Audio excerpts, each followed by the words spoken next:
Hello दोस्तों, स्वागत है आपका अपना चैनल एपी कैरियर 2.3 में। आज मैं बात करने वाला हूँ सीआरपीएफ का जो 1 जुलाई से जो पेपर स्टार्ट हुआ है उसमें मैथ का क्वेश्चन स्पेशली लेकर आया हूँ। ये मॉडल सेट के रूप में आप समझिए कि इसमें का क्वेश्चन आपको 100% गारंटी है कि इसमें से क्वेश्चन अगर मैं 20 करा रहा हूँ तो 2-4 लड़ेगा और उसके आधार पर आप 20 से जो 20 बनाइएगा तो उस आधार पर प्रश्न आ रहे हैं, तो उसी के आधार पर मैं ये प्रश्न मॉडल सेट के रूप में करा रहा हूँ। तो यहाँ पे फर्स्ट क्वेश्चन दिया है 1,35,200 रुपये के जो लाभ हुए हैं, टोटल लाभ, उनको अनुपात में बांटा गया है 3 के अनुपात में, 4:3:6 के अनुपात में 3 हिस्सेदारों में बांटा गया है। उनका नाम भी दे रखा है, आशय, वैभव और चेतन में बांटा गया है। तो चेतन को कितने रुपये प्राप्त होंगे यही आपको बताना है। तो चेतन का यहाँ पे हिस्सा क्या है, 6 है, उनका अनुपात 6 में मिल रहा है। तो चेतन का कितना रुपया प्राप्त होगा हिस्सा, चलिए इसको मैं अब व्हाइट बोर्ड पे बना कर दिखाऊंगा कि इसको सॉल्व कैसे किया जाता है। चलिए यहाँ पे जो कुल लाभ था 1,35,200 रुपया, ये मैं लिख दिया हूँ, इतना लाभ हुआ। इसके बाद जो अनुपात था 4:3:6 का अनुपात में था, इस अनुपात का मैं योग भी लिख दिया हूँ, ठीक। और किनका क्या अनुपात है ये भी बता दिया हूँ कि आशय का जो 4 अनुपात था, वैभव का 3 और चेतन का 6 अनुपात था। और हमें यहाँ से निकालना क्या है कि चेतन को कितना हिस्सा मिलेगा, क्या चेतन को कितना हिस्सा मिलेगा, चेतन का प्राप्त रुपया, यही ना बताना है। तो यहाँ से देखिए क्या करेंगे हम, जो टोटल रुपया है 1,35,200 जो रुपया है, इसमें चेतन का कितना हिस्सा है, 6%, सॉरी 6 अनुपात में, तो अनुपात 6 लिख देंगे। और जो टोटल कुल अनुपात कितना है 13, उससे हम भाग दे देंगे तो यहाँ से निकल जाएगा। अब इसको हम कटाएंगे कैसे, चलिए ये भी समझ लेते हैं। 13 एकम 13, खत्म, बचा 52। तो जब 2 अंक एक साथ निकालेंगे तो एक 0 दे देंगे, और 13 चौका 52, ये भी कैंसिल, बचा कितना 2 0, तो 2 0। अब बचा कितना 10,400 गुणे 6 में हम भाग देंगे, जो भागफल आएगा वहीं क्या होगा, वैभव का प्राप्त राशि होगा, उसका हिस्सा होगा। यहाँ पे गुणा करेंगे तो 2 0 लास्ट में हो जाएगा, 6 चौका 24, हाथ में लगा 2, और 2 में 6 में 0 से करेंगे तो 0 और 2 यहाँ पे निकाल देंगे, 6 एकम 6, यानी जो उसका हिस्सा हुआ 62,400 रुपया। क्या 62,400 रुपया आप ऑप्शन में मिला लेंगे, एक इसका ऑप्शन है वही आपका आंसर हो जाएगा। ये देखिए ऑप्शन नंबर जो सी है 62,400 रुपये यहीं आया था, तो आ गया। चलिए अब सेकंड क्वेश्चन देखते हैं। यहाँ पे सेकंड क्वेश्चन दिया है, एक घन के सभी किनारों की लंबाई का योग 84 सेंटी दे दिया है, तो इसका आयतन हमको पता करना है। आयतन क्या होगा, देखिए जो घन होते हैं, घन जो होते हैं, दो वर्ग को समझिए कि कोना कान मिला देने से एक घन का निर्माण होता है। ऐसे घन रहते हैं, इसमें 12 कोने हो जाएंगे, कितने 12 किनारे हो जाएंगे, ठीक, 12 किनारे। अब ये आपका दे रखा है जो 12 किनारे हो रहे हैं, इनका योग दे दिया है कि कितना है 84 है, 84 योग दिया है। इनका आयतन पूछ रहा है, आयतन क्या होगा, चलिए इसको मैं सॉल्व करके बताता हूँ। देखिए यहाँ पे आयतन आपको पता करना है और किनारों का योग दे दिया है 84, यही इसी टाइप का आपका घन होता है। तो देखिए यहाँ से हम एक किनारा का लंबाई पता कर सकते हैं। तो किनारे का लंबाई जब पता करेंगे तो किनारे का लंबाई एक का तो 84/12 यानी कि 12×7=84 सेंटी, ठीक। एक किनारा पता चल गया, अगर यही पता चल गया मान लीजिए, तो इसका जो होता है घन में, तो जितना लंबा ऊंचाई होगा उतना चौड़ाई होगा उतना ही लंबाई होगा। सेम कितना है 7 है, इसका भी 7, इसका भी 7। तो आपको यहाँ से पता है कि घन का आयतन बराबर क्या होता है। तो देखिए घन का आयतन का जब फार्मूला होता है उसको आपको याद रखना पड़ेगा, नहीं याद है तो मैं बता दे रहा हूँ। घन का आयतन बराबर होता है एक भुजा का घनमूल, हो गया, और सेंटीमीटर क्यूब। तो यहाँ पे एक भुजा आपको पता है कितना है 7 है, तो यहाँ पे 7 का क्यूब जब आप कीजिएगा तो 343 आएगा, यानी कि 7 × 7 × 7, 7 से 49, 49 में 7 से गुणा कीजिएगा तो आपका 343 सेंटीमीटर क्यूब आ जाएगा, यही आंसर हो जाएगा। चलिए इसको ऑप्शन में देखते हैं। तो देखिए यहाँ पे ऑप्शन नंबर जो बी दिया है 343 घन सेंटीमीटर यानी कि सेंटीमीटर क्यूब, यानी ऑप्शन नंबर बी इसका आंसर होगा। तो चलिए अब सेकंड क्वेश्चन की तरफ चलते हैं कि वो किस टाइप का क्वेश्चन है। देखिए यहाँ पे तीसरा क्वेश्चन दिया है, दो संख्याएं एक तीसरी संख्या की तुलना में, दो जो संख्याएं हैं एक तीसरी संख्या की तुलना में, पहला जो है 30% और दूसरा 60% कम है, दूसरी संख्या को पहली संख्या के बराबर करने के लिए कितना प्रतिशत बढ़ाना होगा। क्या दे रहा है कि जो पहली संख्या है दूसरी संख्या है पहली संख्या के बराबर करने में, यानी कि जो पहली है मान लीजिए थोड़ा बड़ा है, थोड़ा बड़ा है, दूसरी उससे छोटा है, तो इसको बराबर करने के लिए इसे कितना और ऐड करेंगे यही आपको बताना है। और यहाँ पे दे रखा है कि जो तीसरी संख्या है वो इन दोनों संख्याओं से कम है। तो चलिए हम मान के इसको बनाते कैसे हैं, चलिए इसको आप समझाते हैं। चलिए यहाँ पे मानते हैं तीसरी संख्या को, तो तीसरी संख्या बराबर 100 मान लिए, ठीक। तो पहली संख्या जो दिया है, पहली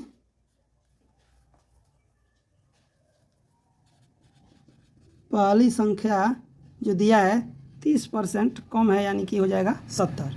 और दूसरी संख्या जो है, दूसरी संख्या वो 60% कम है, यानी 40। तो यहाँ से आपको क्या ज्ञात हो गया, तीसरी संख्या, दूसरी संख्या, पहली, दूसरी और तीसरी आपको पता चल गया है।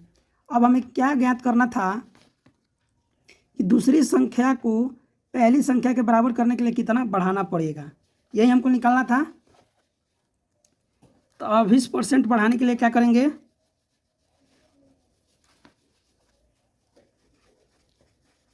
अभिष्ट परसेंटेज जो बढ़ाना है तो क्या करना है इसको चलिए हम बताते हैं। एक और बात इसमें दिया था कि दूसरी संख्या को पहली संख्या के बराबर करने के लिए, यानी कि जो दूसरी संख्या है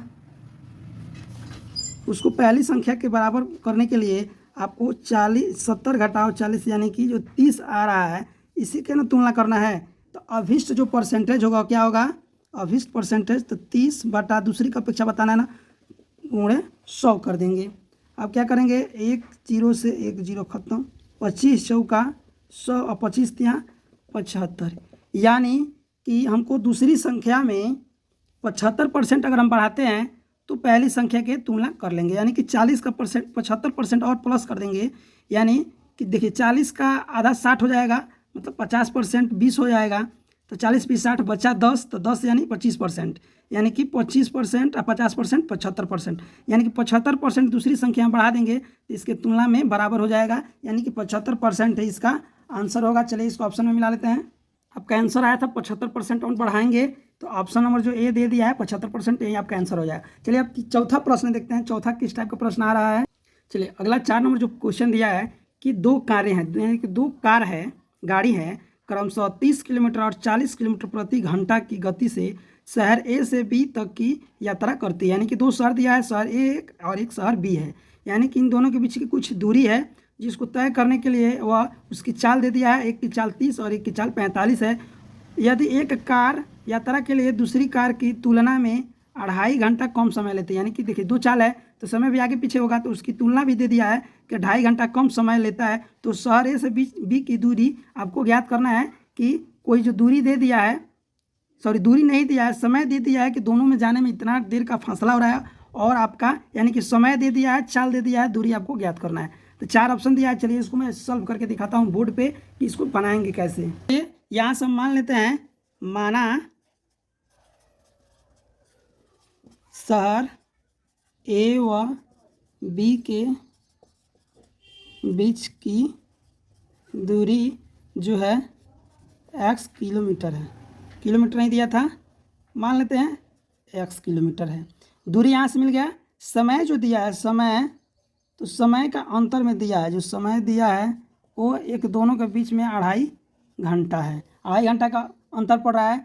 तो चाल आपका दे रखा है, 2 चाल दिया है, 2 कार की, एक 30 किलोमीटर प्रति घंटा और एक दूसरा जो है 45 किलोमीटर प्रति घंटा, 2 दे दिया है, चाल दे दिया है, दूरी हमको फाइंड करना है, समय दे दिया है। तो यहाँ से हम कैसे सॉल्व करेंगे ये समझिए। तो यहाँ से हम मान लेंगे समय, यानी कि दूरी बटा चाल बराबर समय होता है ना। तो दोनों का अंतर आपको दिया है 2.5 घंटा दिया है समय, और दूरी जो है हम x माने हैं, तो एक x किलोमीटर दूरी 30 घंटा में तय कर रहा है, और एक जो है x किलोमीटर दूरी 45 घंटा में तय कर रहा है, और इन दोनों के बीच का अंतर ये हो गया इतना घंटा है, इतना क्या है घंटा है, हो गया। तो इसको हम जब आप सॉल्व कर लीजिएगा तो आपका आंसर आ जाएगा। तो चलिए इसको हम सॉल्व करते हैं। तो जब सॉल्व करेंगे इसको तो इन दोनों का एलसीएम निकालेंगे, जो हो जाएगा आपका 90। 3 बार में जाएगा तो 3x से ऊपर गुणा हो जाएगा, ये 2 बार में जाएगा तो 2x हो जाएगा, और समय आपका वहीं रहेगा। इन दोनों को जब आप सॉल्व कीजिएगा तो केवल बचेगा x, और बराबर ये जो इधर भाग में है इधर जाएगा तो गुणा में हो जाएगा। आप बचपन से पढ़े होंगे 2.5।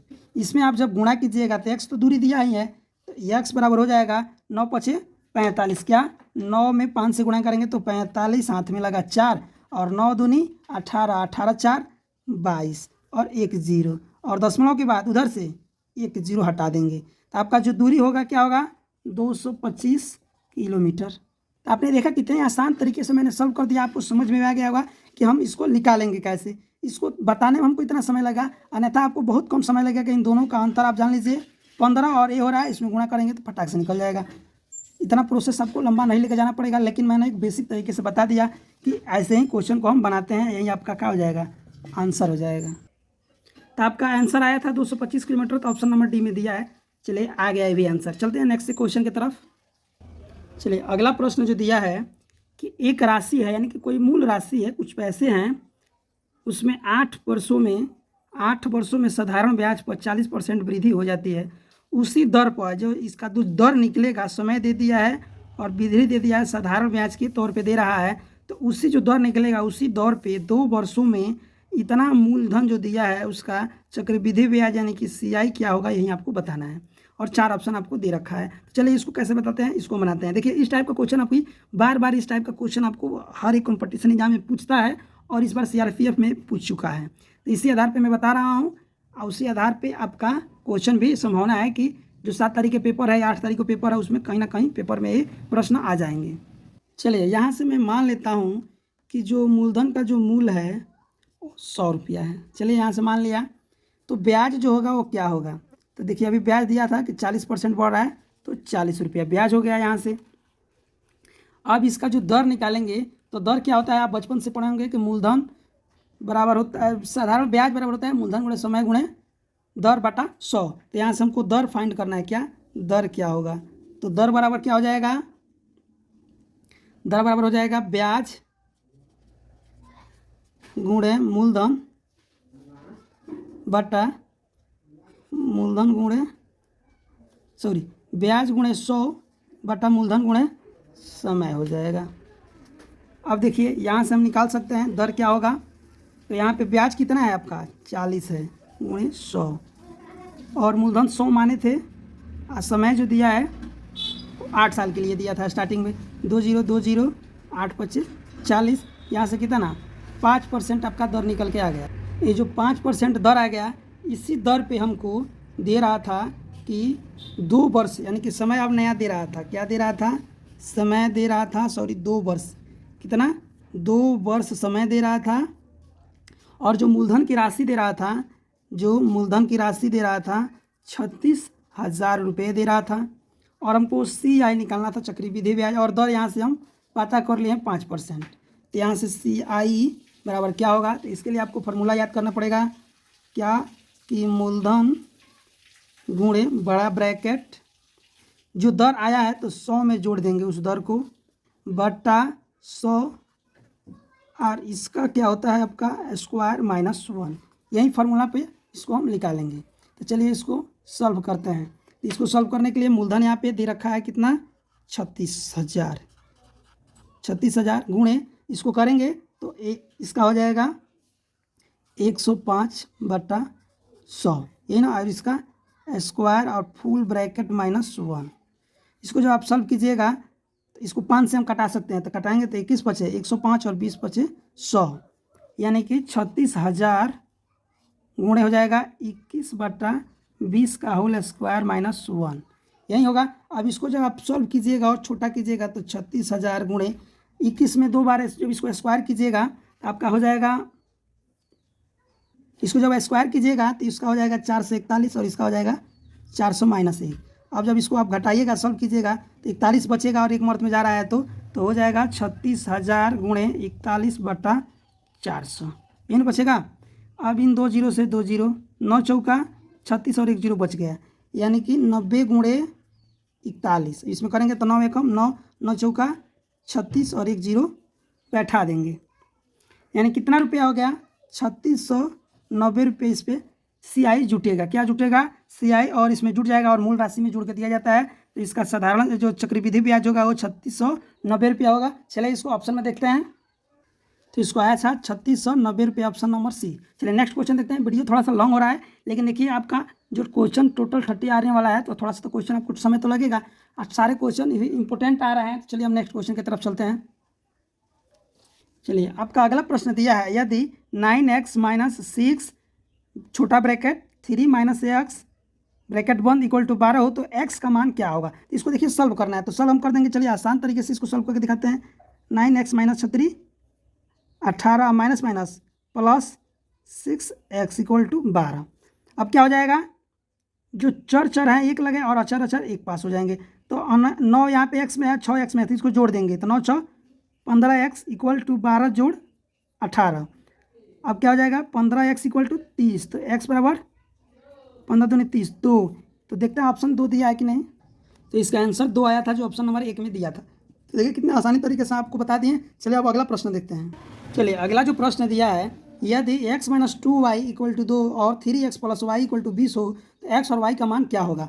और इसका दे दिया है कि x और y का 4 ऑप्शन दे दिया है। पहला 6 2 2, दूसरा दिया है 4 1, तीसरा दिया है 3 2 और चौथा दिया है ऑप्शन 5 5। इसको क्या होगा, चलिए इसको मैं सॉल्व करके दिखाता हूँ। देखिए एक समीकरण दिया है और एक दूसरा है।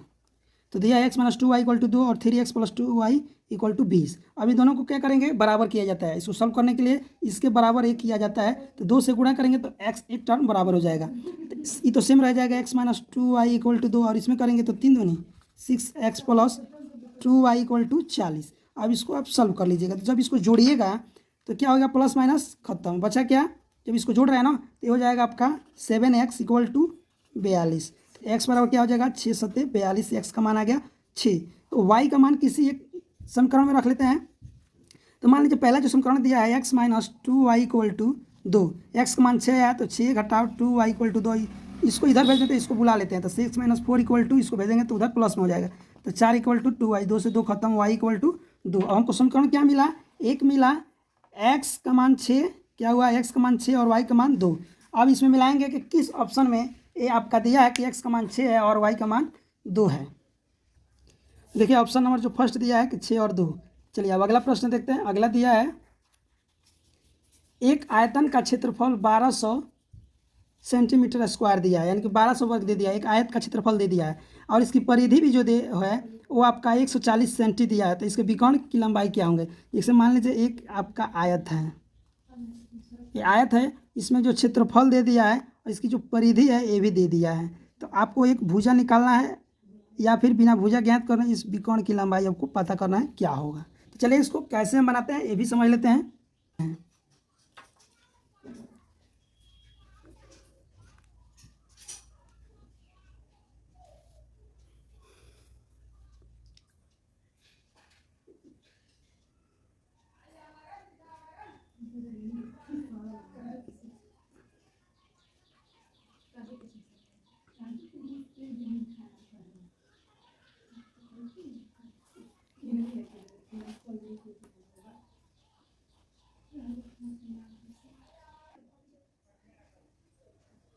देखिए यहाँ से आपका p का 2 मान निकला और चूंकि आपको पता है l ग्रेटर देन b होता है कि l जो है b से बड़ा होगा, कभी भी होगा तो बड़ा होगा। तो यहाँ से जो छोटा मान दिया है इसी को मान लेंगे b। तो l बराबर क्या हो जाएगा 70 घटाओ 30 यानी कि 40। तो 2 आपको पता चल गया, l बराबर 70, l बराबर 40 और b बराबर 30। अब देखिए एक आयत में इसका मान 40 पता चल गया और इसका मान 30 पता चल गया। तो इसका क्या होता है, आपको बचपन से पता होगा 30 40 50, क्या 30 40, इसका मान 50। तो इसका 50 सेंटी आंसर होगा। ऑप्शन में मिला लेते हैं कि 50 सेंटी आंसर दिया है तो कौन सा ऑप्शन में दिया है। यहाँ पे तो आपको कन्फ्यूजन नहीं होगा ना कि 30 40 कहाँ से लिखे, तो 30 40 लंबाई और चौड़ाई का लिखे हैं, लंबाई और चौड़ाई, और इसके विकर्ण पता करना है। तो जो विकर्ण होता है तो एक समलंब चतुर्भुज में आपको पता है कि 30 40 और 50 होता है, इसी का अगर समलंब है तो 50 ही आंसर होगा। ऑप्शन में मिलाते हैं। तो यहाँ से 50 सेंटी आया था, तो 50 सेंटी जो है पहले का ऑप्शन में दे दिया है 50 सेंटी, तो आपका यही आंसर हो जाएगा ऑप्शन नंबर 50 सेंटीमीटर। तो इतना क्वेश्चन, और थोड़ा सा वीडियो लॉन्ग हो जा रहा है और क्वेश्चन मैं आपको दूंगा। तब तक के लिए धन्यवाद। आपका दिन शुभ हो और आपका पेपर अच्छा जाए, यही मेरी दुआ है आपसे।